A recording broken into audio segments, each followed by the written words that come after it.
My guest for this very special episode of The Chat is Vic Gundotra, devoted father, photography lover, budding drone helicopter pilot, and, oh yes, Senior Vice President of Social at Google. That Google. Vic and his team are the innovators behind Google+, a social network which sees 1.5 billion photos uploaded every week as of this show, and that number is growing. Google+ introduced Hangouts, which are video calls you can even record if you want to, along with a plethora of tools that all help you connect, as Vic says, to people you know and ones you should know from around the world. And Vic Gundotra leads the movement. But who is Vic? What inspires him? What lights him up and helps him navigate his own life? These were some of the chat-centric questions I had for him as we sat down at Google headquarters in Mountain View, California for this episode of The Chat. You know, being given the opportunity to sit down with Vic is one that I do not take lightly, and it was such a joy. From hearing the advice his father gave him at 17 that has informed his entire life, to getting to thank him directly for the life-changing platform he helped create, and finally, watching Vic become quiet and deeply thoughtful at my final question to him. This episode is filled with inspiring moments that matter to me, and I hope to you. I am thrilled beyond measure to welcome Vic Gundotra to The Chat. Hey everybody, it's Karen Hutton and The Chat with Karen Hutton. Found bite-sized insights from some of the coolest people on the planet, like Vic Gundotra. Hi. How you doing? I'm doing okay. How are you? Good. Thank you for doing this. Oh, you're absolutely welcome. We love this so much. So I'm so excited to talk to you about all things inspiration and passion and meaning. And in it, again, you're another one of those people that in just a short amount of time, I don't know how we cover it all, but one of the things I've been just sort of dying to ask you about is, I hear there's an interesting story about how you got into engineering. You must be referring to how I ended up at Google. Is that what it is? Yeah, you know, I spent many years working at Microsoft, 15 years. Oh. So out of college, that's where I went. And I think how I got to Google is a very interesting story. I want to hear that. I'll give you the quick short version. Because I didn't know this story. You know, I worked at Microsoft for many years, and our mission was to put a computer on every desktop and on every home. And that was a very inspiring mission. When I was young, it didn't seem possible that every desktop would have a computer. Right. But after a decade and a half, we had largely accomplished that goal. And the next goal that Bill Gates had set was that we would have information at your fingertips.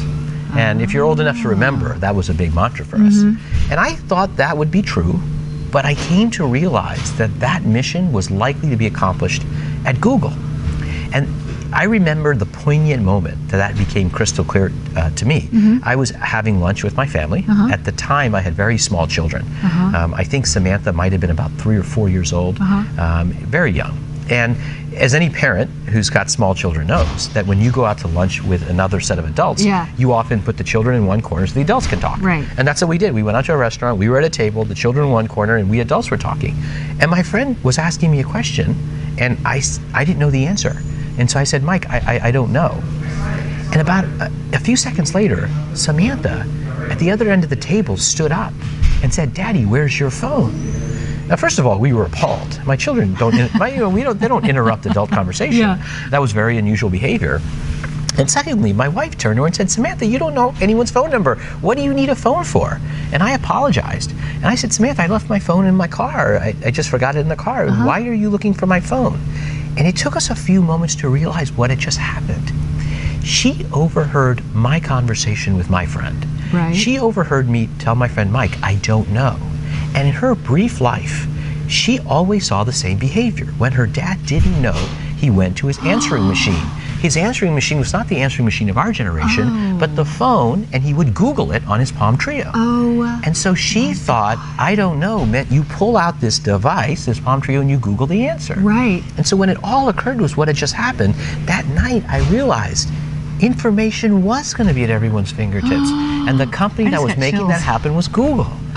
And I knew at that moment that my passion for bringing technology into people's lives had to be done at Google. I was lucky enough that Google felt the same way, and I had a chance to be here. Wow, that's amazing. Yeah, crazy. How much does passion and like, when you think about what am I here for, what am I meant to do, what am I really passionate about, how much does that drive the decisions of what you're going to do? Oh, I think it's critical. Really? I think life is short. I think life can be hard at times. And spending your life's energy doing something that you don't care about, that you're not passionate about, it's not a way to live. And you're not going to succeed. You know, your odds of succeeding are so much better when you deeply care about what you're doing.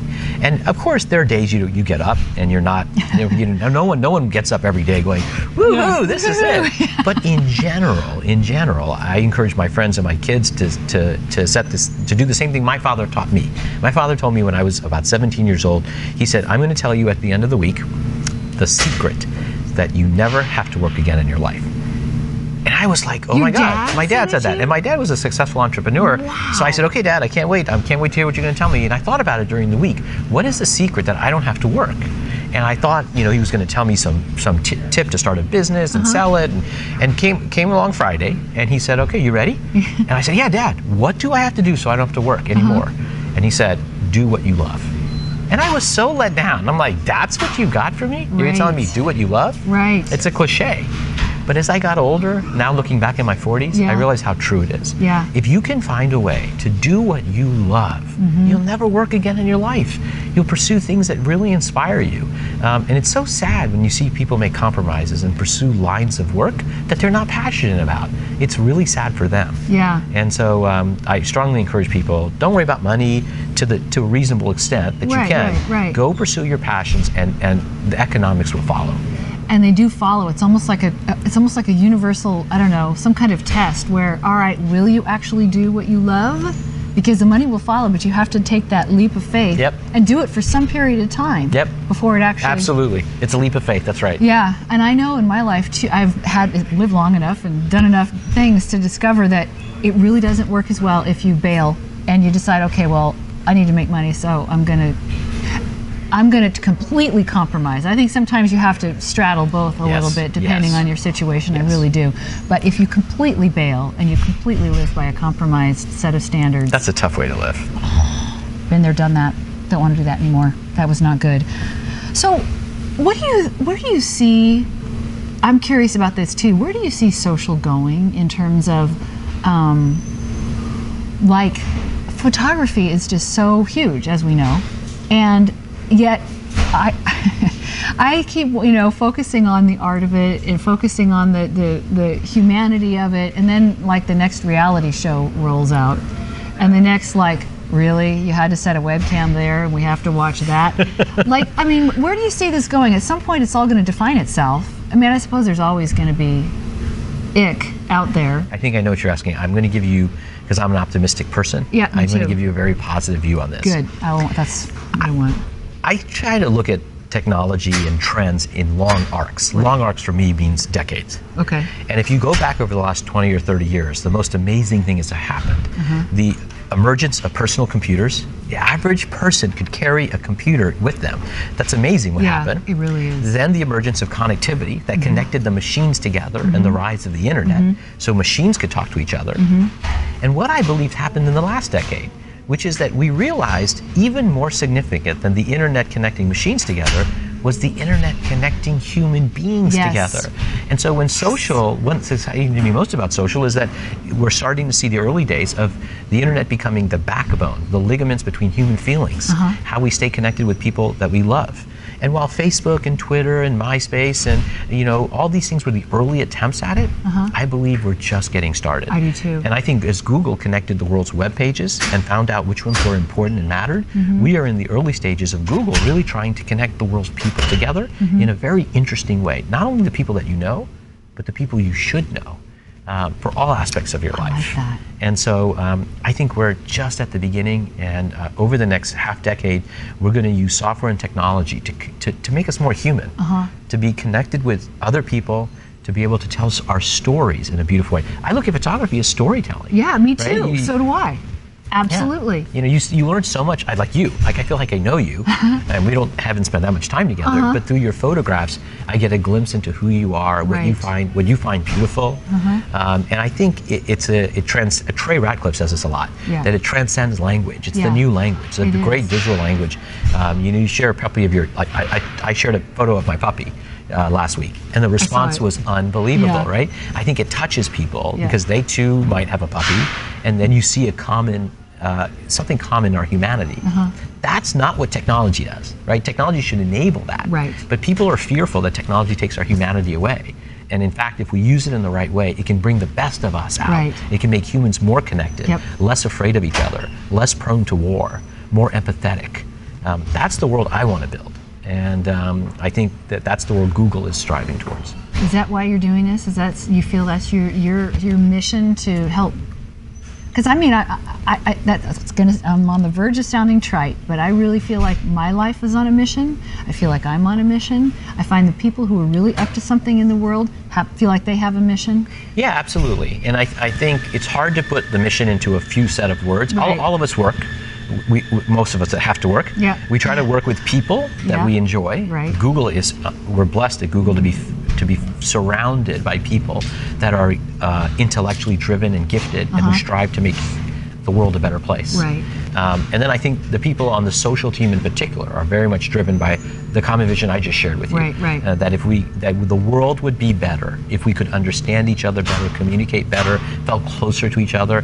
When we built Hangouts, for example, our dream was that the best form of social is face-to-face. Right. And instead of just a status message or limited text, if we could get people connected and they could see each other laugh and talk, that would be a more intense form of social connection, and good things would fall out of that. Man, I tell you, Hangouts and like meeting people, it's changed my life. Completely changed my life. That's in the last great to 3 hear. years. Oh my goodness, because I was doing voiceovers professionally, roped into my studio. The most isolating thing in the world to do is voiceovers professionally, because you really can never leave home and you can never leave your studio. And then when Google Plus started, I was already feeling like, gosh, I really want to expand my world. But Google Plus started, Trey brought me in, and I started meeting people. We got in Hangouts. I started going to photo walks, and everything changed. Oh, that's so inspiring to hear. And what is possible in my life now, and the vision that I had for my life, that I was kind of going, what happened to that? Why am I not out there where I want to be meeting people and creating art? And that has changed so fast. Yeah, Karen, that's why we built Google Plus. It's unbelievable. Yeah, it's unbelievable. So I've always wanted to thank you for that, because I know it takes a whole team. I will pass on that to the team. Yeah. They'll be super excited to hear that. It's been huge. Or they'll watch your show. Yeah, there you go. So what we're in the section of the show where we, God, I want to go so much longer, but we're in the section of the show where we do random questions. Oh, okay. I know. It's scary. You should be very scared. So one of them is legacy. At the end of it all, at the end of the day, at the end of the life, at the end of the whatever, what legacy do you hope you left for your kids, for other people? Well, having older parents, one thing, as your parents get older and they get limited in what they can do, right, you really profoundly get reminded how short life is. Yeah. And this legacy question I might have laughed at 10, 15 years ago, you start to think about it. Yeah, you do. And I don't think what I want as a legacy is that different from everyone else. You want to be someone your children respect. Yeah. You want to be someone that your grandchildren talk about as, hey, my granddad was an inspiring example. You want to be someone that the people you worked with say, that was a great experience in my life. There was some great moments there that, we had great learnings together. And there's a general feeling of fulfillment. These are not grand and lofty goals. No, they're just basic humanity. You know what? It's like what your dad said. It's do what you love, and you're like, what?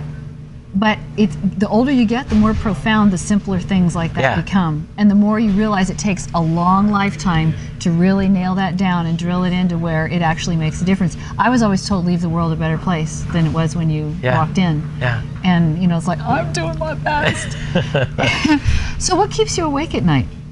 Oh my God, a lot of things keep me awake at night. It's probably one of my challenges. I'm a little bit of a worrier, and I worry about things. Yeah. And sometimes those are mundane things. Those are sometimes, business challenges that we might face for the week that keep me up at night. But those come and go. Probably the only serious issue that keeps me up at night, that is not a weekly business problem or some small family issue, somebody's ill. The only serious issue I think that keeps me up at night is an issue of balance. I wake up at night sometimes and I ask myself, hey, this week went by, how many minutes did I spend with Samantha or Noah? And if I didn't spend enough, you can have anxiety attacks because you never get that week back. There's no way to make that back. That year is gone. And you worry that, how do you find balance between all the things that go on in life? And if you're going to fail, you fail at things you can fix. Right. You can't fail at not making time for the people that matter in your life. You know, I suffer from that too. And I have a friend who has a marketing firm in Sacramento, and he says there's no such thing as balance. Doesn't exist. But he says what there is flow. And you know, there's an active life flow. So like, he'll get his family together and they'll decide, okay, this week is going to be a trot, a gallop, it's going to be a flat out run, it's going to be a saunter. And then they set up their expectations and the flow of their week based on that. And that way they never have that anxiety of, oh my God, we're not getting there. Yes, yes. And I'm like, I need to continue to work on that. Well, I've actually found a simple solution, which is, I didn't used to do this, and now I found that if I just commit to vacations, and I absolutely take them, it helps with that flow. Really? And so a week may be particularly bad with lots of responsibility and limited time, but it eases the anxiety knowing that 2 weeks away from now, we're going to spend an entire week together. And that eases the anxiety, and everyone understands that flow, and it makes it better. But then you got to commit, and you really got to be there for those vacations. Right. But that's just one solution. So I have 2 more questions for you. Okay. One is, what question have you never been asked that you wish you had been? Wow, that's a deep question. You know, I don't think there's a question I've never been asked that I wish I had been, because if it's that important, I raise the question. Do you? Yeah. I'm not shy. Awesome. I'm not shy. Really? If there's something important that needs to be said and it's not being said, I'll raise it. That's awesome. Yeah. That's a way to be. That's really inspiring. And the final question, what do you know for sure at this point? Wow, that's a deep question, Karen. I know. It's a deep show. What can I say? And of course, this changes, you know, over time. What you know for sure can change tomorrow based on what else you know. But right now, in the here and now, what do you know for sure? What I know for sure.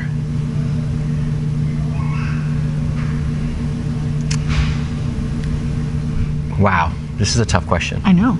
So I'll give you one thing that pops in my head. Yeah. One thing I've learned that I'm pretty confident about now, as I've gotten older, is forgiving other people is really the best gift you can give yourself. That always is the right thing to do. Yeah. That holding grudges, being angry, never ever hurts anyone but you. So the older I get, forgive, forget, and I'm the one that benefits. That is huge. You know what my mother used to say, that the last, say, 10, 20 years she lived to be 88. She was always very philosophical, but she used to say that, because I used to always be like, you know, that's not right, and they should be, and they're so stupid, and you know, whatever. And she would always say that. And the older I get, I'm like, she always said, when I'm gone, the older you get, the smarter I'm going to be. And she's right. And that's one of the things she used to say. So that's awesome. Thank you. Yeah, thank you, so Karen. much for this. You guys, thank you for watching. This has been such a pleasure to bring this to you. Vic Gundotra, you're awesome. So we'll see you next time when we bring someone else very, very awesome to you, and we'll see you soon. Bye.